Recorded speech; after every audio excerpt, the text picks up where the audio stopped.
कानपुर नाम के गांव में एक साहिल नाम का लड़का रहा करता था। उसके परिवार में उसकी 2 बहनें और उसके माँ पिता रहते थे।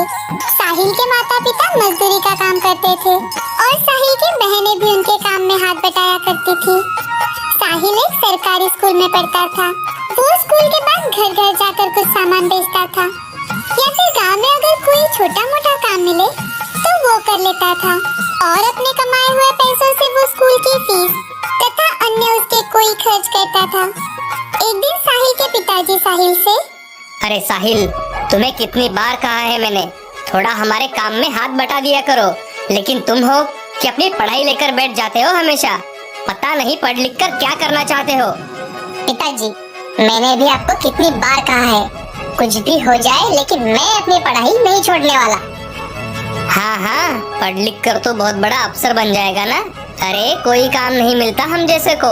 मेरी बात मान और घर में अभी से हाथ बटाना शुरू कर दे। और हाँ, अगर तूने ऐसा नहीं किया तो मेरी भी एक बात याद रखना, मैं भी तुझे कोई मदद नहीं करूँगा। पिताजी, अगर मैं जिंदगी में कुछ करूँगा ना तो कुछ बहुत ही बड़ा करूँगा, नहीं तो कुछ नहीं करूँगा।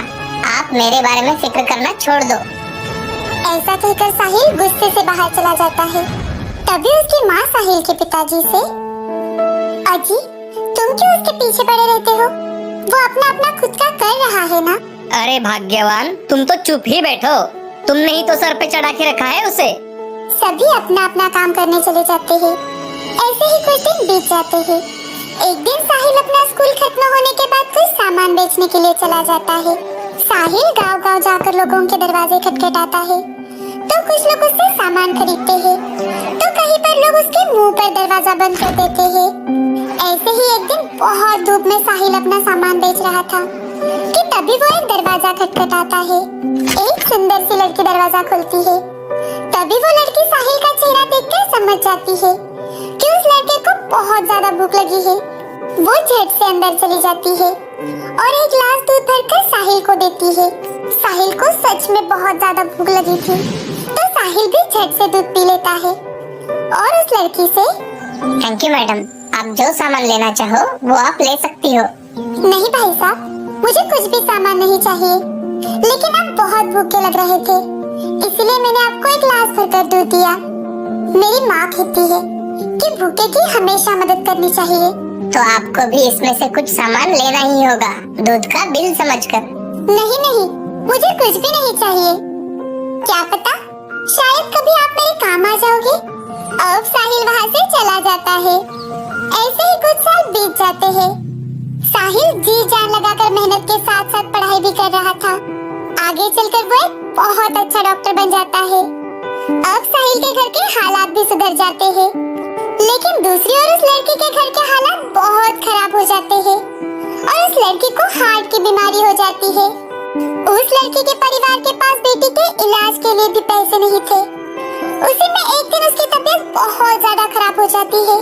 जैसे तैसे कर वो शहर के एक बड़े अस्पताल में उसे लेकर आते हैं और जैसे ही उस लड़की की फाइल साहिल के पास जाती है, वो उस पर गांव का नाम और उस लड़की का नाम पड़ता है तो उसके सामने वो दूध पिलाने वाली लड़की आती है। वो झट से बाहर जाकर देखता है तो वो वही लड़की थी जिसने भूखे को दूध पिलाया था। साहिल तुरंत ही कुछ एक्सपर्ट डॉक्टर को बुलाता है और उसका अच्छे से ऑपरेशन करता है।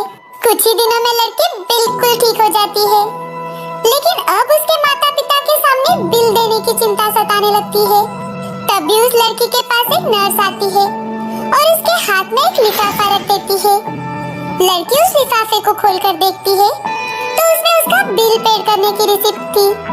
ये देखकर लड़की और उसके माँ पिताजी हैरान रह जाते हैं। उसी लिफाफे में एक और कागज की पर्ची थी जिस पर लिखा था 1 गिलास दूध का बिल। वो पर्ची पढ़ते ही लड़की को वो सामान बेचने वाला लड़का याद आ जाता है जिसे कभी उसने 1 गिलास दूध पिलाया था और वो बहुत ज्यादा भावुक हो जाती है। वो अपने माँ पिताजी को सारी बात बताती है और सभी भगवान के साथ साथ उस बिल पेड करने वाले का भी धन्यवाद करते हैं। ये सारी घटनाएं साहिल अस्पताल के रूम के बाहर से देख रहा था। उन्हें खुश देखकर साहिल भी खुश हो जाता है। लीलापुर नाम के गांव में गगन अपनी बेटी रुचि और बूढ़ी माँ रमा के साथ रहा करता था। गगन मजदूरी का काम करके अपने घर का गुजारा जैसे तैसे चला लेता था। रुचि अब 12वीं कक्षा में थी, तो इसीलिए वो मन लगाकर पढ़ाई किया करती थी।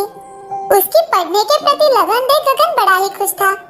एक दिन गगन की माँ रमा गगन से, बेटे, मैं कुछ दिनों से सोच रही थी कि रुचि की अब 12वीं पूरी हो जाएगी, और तुम्हें तो पता है कि हमारी बिरादरी में कहाँ इतने दिनों तक बेटी घर पर रहती है। माँ, तुम मेरी बेटी की शादी के पीछे क्यों पड़ी रहती हो? उसे थोड़ा पढ़ने दो, खुद के पैरों पर खड़ा रहने दो। देखो गगन, लड़की मायके से जितनी जल्दी ससुराल चली जाए, उतनी जल्दी हमारी जिम्मेदारियां कम हो जाती है। माँ, रुचि को पढ़ाई में बहुत दिलचस्पी है और उसका हर एक सपना पूरा करना ये मेरी जिम्मेदारी है। ठीक है, वैसे भी तुम बाप बेटे कहाँ सुनने वाले हो किसी की।